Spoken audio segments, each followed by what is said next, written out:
জুলাই বিপ্লবে আহতদের ক্যাটাগরি সংশোধনের দাবিতে বিক্ষোভ সমাবেশ করেছেন আহত শিক্ষার্থী ও তাদের স্বজনরা।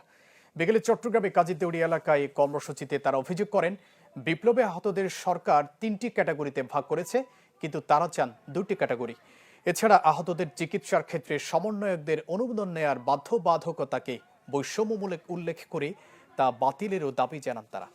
এ সময় বিপ্লবী নিহত পরিবারের অধিকার রক্ষার দাবি তোলেন তারা। পরে একটি বিক্ষোভ মিছিল বের করা হয়, যা জামালখানে গিয়ে শেষ হয়।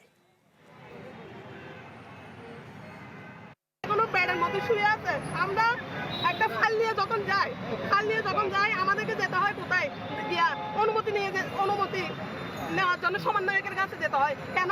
সমন্বয়কের কারণে কি আমরা বাংলাদেশের মধ্যে চট্টগ্রামের মধ্যে আন্দোলন করছিলাম? আমাদের পক্ষে সরকার বিভিন্ন ঘোষণা দিচ্ছে, বিভিন্ন মন্ত্রণালয় বিভিন্ন বলতেছে, কিন্তু এগুলো কোনো কার্যকর হচ্ছে না, বাস্তবায়ন হচ্ছে না। তাহলে আমরা এখনো অবহেলিত।